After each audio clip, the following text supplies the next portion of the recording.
Welcome to MattzoControllers. This time we'll talk again about Lego train automation. In the last video we have discussed a little bit the matter of improving the sensors on our Lego train layout. I showed how to build this little reed sensors. In this video I have two more new topics which I haven't been talking about. The first one is signals and the second one is switches. It's extremely important to have those two things, signals and switches, on your layout, of course. Without switches you really can't turn from rail to rail, so that's extremely important. And if you want to automate it and use multiple trains on multiple tracks, that's of course also absolutely mandatory to be able to set those switches automatically. And lights on a train layout are also absolutely compulsory. It's a really important component, so we definitely need that as well. So let's talk about lights first. The lights that we have here on our little test layout are some lights that you can buy off the shelf. In this example, it's some lights from Trix Bricks. And we have one additional light that we have constructed ourselves. It's a small signal from German railroads. Actually, it's a KS signal, a combination signal that shows red for stop, green for go without restrictions, and there's also a yellow light for the permission to go with reduced speed. So how that comes here to life and why it's important, I will show you now. Let's try it out first. If we click on Rocrail, just on the signal, you can see that the signal is actually switched. So that's of course the easiest way to set a signal from Rocrail. But the real fun, of course, starts only when we use it in automatic mode. No? So Rocrail here is already armed for automatic operations. And if I go with the, let's say, Emerald Express, one turn around, we will see that the signals are turning green, and then the train is going. And after the train has passed the signal, it's set back to red. That is an option in Rocrail. You can do that automatically on a time basis. Let's say after 3 or 5 seconds, the signal is automatically set back to red.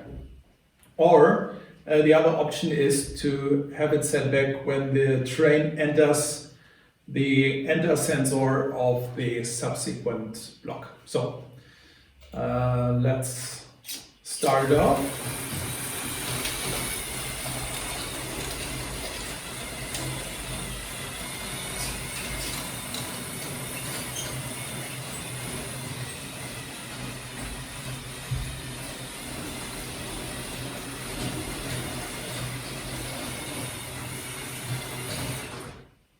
Very nice. So what you saw is the signal turn green.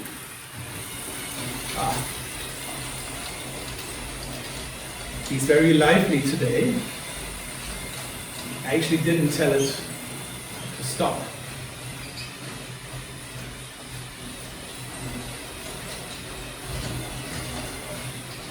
But I'm doing this now. And now it should stay in its parking position. And what you might have seen as well is that the signal here didn't turn green, it turned yellow. This is done automatically by Rocrail because one of the next switches leading to the next block is in the turned direction.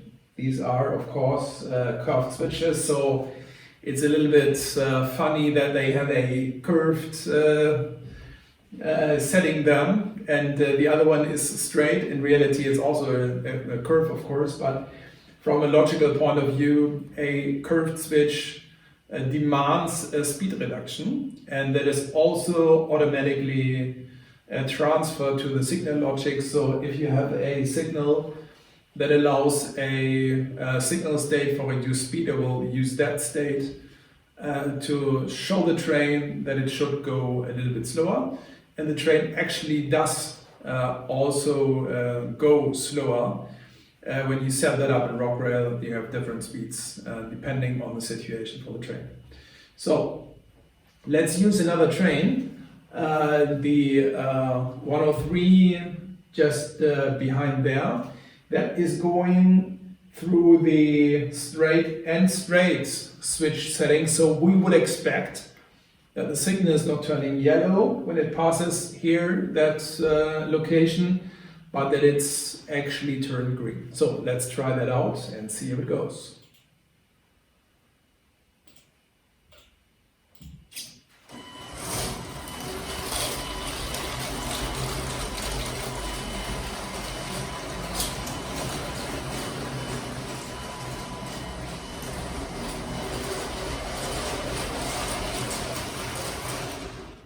Yeah, a beautiful train and a beautiful round over the layout. And again, I didn't tell it to stop.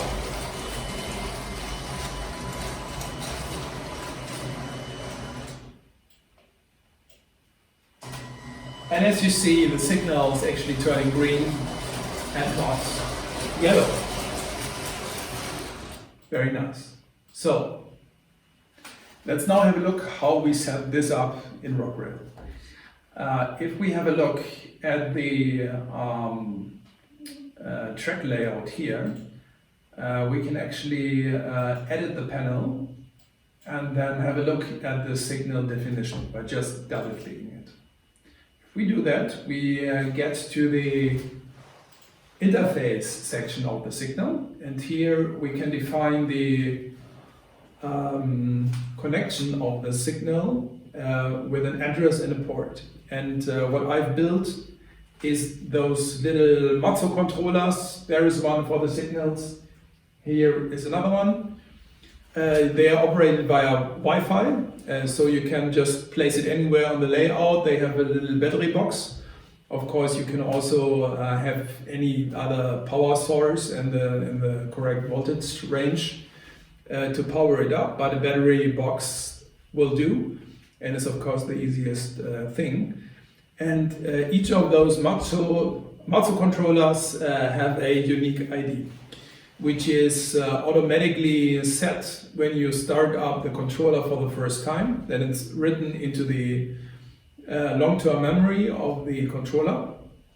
And these numbers are the addresses here. So that MattzoController there has the address 61006. Each of the MattzoControllers has 8 ports. We can use all of the ports for attaching signals or switches. And in the case of sensors, we can attach up to 4 sensors. The reason is a little bit difficult to explain. I might do that later, or I publish the explanation for nerds on MattzoBricks on the website. So each of those ports, 1 to 8, can connect one signal, or to be more specific, one light of a signal. As a simple standard signal consists out of 2 lights, we can attach 4 signals on one MattzoController, which equals 8 different LEDs. So the signal that I have selected here is connected to port 8 and 7. And we have the other signals as well. This one is connected to port 5 and 6. And that one is connected to, let's have a look, port 1 and 2. So, beautiful. This is pretty easy. Let's have a look at the signal that is a little bit more complicated. It's that KS signal that has 3 states. So if we have a look at the definition here, you see that there are 3 ports because we are also supplying an address and a port for the yellow state of the signal. The red and green stuff behind it has no meaning in this configuration that we're using. It's the so-called gate in Rocrail, but we're not using it. We're just working with address and port. Very easy way of doing it. Basically, we're just setting lamps on and off. That's what's happening on the interface. So, how that MattzoController is built in greater detail is probably not so easy to explain in this video. I will draw a sketch, upload it to MattzoBricks.com in the automation signal section. Have a look there, you will find the wiring diagram and also a link to the software that you need to upload on the controller. And if you have that firmware installed on the controller, everything should be working fine. Now, more instructions can also be found on MattzoBricks.com. So much for signals. Now have a look at the also extremely important topic of switches.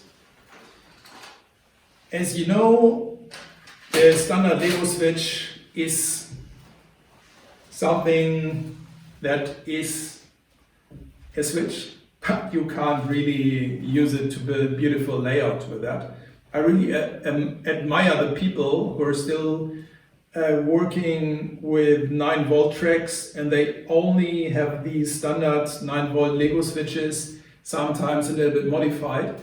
They are really doing what they can to build great layouts, but when you're working with battery trains, and the reason why I am working with battery trains are those switches, to be honest, then you have a lot more options. Look, for example, at switches from Bricks here. There are some other suppliers as well who might be able to help you now in the future with that, but today the market leader is clearly Bricks. They have a lot of geometries.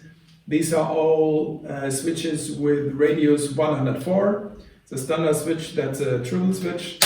And they even have, as you might know, a double slip switch. And this is not, well, basically it's not a switch, it's a piece of art. It's really great to have that. And you can build fantastic layouts with those geometries and you don't have problems with very long vehicles that can't pass those R40 switches. Have a look at those vehicles that we have here. The Emerald Express can, for example, not go in the inside lane here. It will just not work with the switch motors. It will touch something. So with those large switches, you never have problems in that respect. And maybe with very wide vehicles and switch motors, but that's another topic. We don't have that here. So what are we now doing to automate those switches? Because that's what we want to do. Having nice switches is one point, but having automated switches is our main goal. We need to have switch motors. They are more or less vendor specific. There is a couple of vendors who can supply you with switch motors for standard Lego switches. 40 Bricks, for example, and Bricks both have those motors available. But for the vendor-specific switches, in this case Bricks, you also need a vendor-specific track switch motor.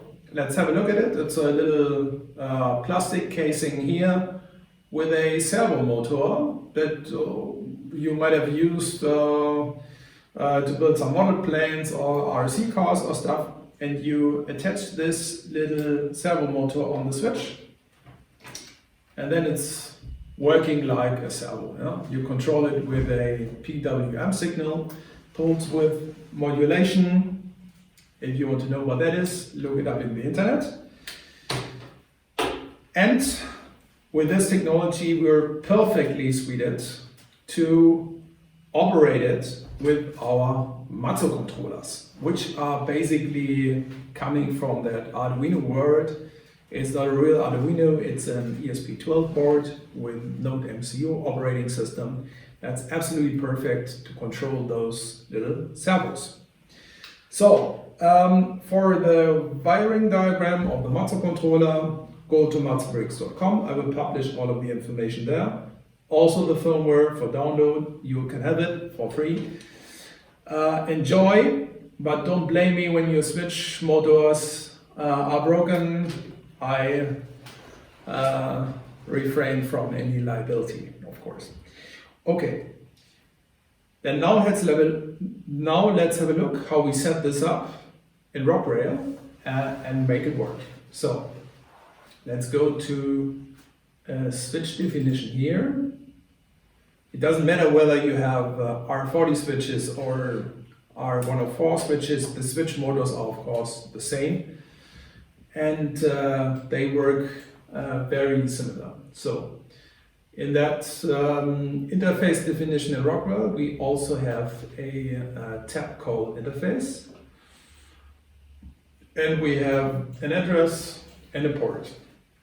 So we have attached this switch here to port number 2. To make my life a little bit easier, I have put a little 1x2 plate on the switch here, then I always know it's switch number 2. It is attached to that specific MattzoController here, port number 2. And as you can see, there are 2 more values here. It's the parameter and the value that you can set here. The names of those parameters come from some metaphysic model train central stations that I have no clue about, but we can use them because they're actually transmitted via the interface to define the start and ending angles of the servos. Bricks is a fantastic company and they build great products, but well, the exact angles for a good position for the servo motors here are always a little bit different. So we need to have a look at those, and we can actually calibrate the switch motor that we're using for this switch with those values here. A good start is 65 for the lower value and 80 for the higher value, and then you just have a look how strongly it turns. You probably leave spacing of 1 or 2 millimeters to the side of the plastic casing here, because the lever has also a little bit of plastic here, and what we don't want is that the servo motor is blocking and trying to go over a certain position that it cannot achieve. Because if you do that for some minutes probably, it will overheat and break. No? So be careful that you calibrate your servos carefully, and then this is working. So as you have seen, there are also triple switches, and they have 2 levers here, so you also need 2 switch motors to operate them. Setting up a triple switch in Rocrail is actually also performed the same way with the interface tab here, but as you can see, we now have 2 ports that we need to supply. So let's say we have a MattzoController 1, 2, 3, 4, 5. We would need 2 switch motors, and in this example they will be attached to port 1 and 2. Pretty easy, and here we go. Whatever you do here, and whatever parameters you set here, let's say 60 and 85, 60 and 85, at least one of those will be vice versa. So the switch is actually turning in the wrong direction. It always does. So what you can do to make this problem vanish is either to click invert here, or you just exchange the two values. You put an 85 at the first value and a 60 as a second value, and then this problem is automatically solved, of course. Good. So that was easy. Now it gets significantly more complicated, because now we'll talk about the double slip switch. A double slip switch built by Trixbricks has not two switch motors as most of the other double slip switches in the model train world have. They have actually 4 motors. And that's a problem, because the logic of Rocrail is actually only based on 2 switch motors. If you have a look at the interface definition, you can see that there are, as it was for the triple switch, only 2 ports that we can supply here to operate this double slip switch. And that's a problem, because we need to control 4 switch motors. So what I have done is I have defined 2 special logical ports in the MattzoController, which you can use for that. So have a look here. We use port 2001. You have to use exactly this number. And for the second port, we use 2002. Address, let's say it's that one here. And parameters, again, some values. And now we have those 2 logical ports. What the MattzoController does is, when it receives a command for port 1001 it assumes that there is a double slip switch, and that port 1001 means that the first 2 switch motors on one side of the double slip switch are connected to port 1 and 2. And on the other side, it will receive for port 2002, and it assumes that the other 2 switch motors are attached to port 3 and 4. So that's basically it. That's what you have to do if you want to power up a double slip switch and operate it with a MattzoController and Rocrail. Just use that logical ports, and it will switch port 1 and 2 and 3 and 4 of the double slip switch.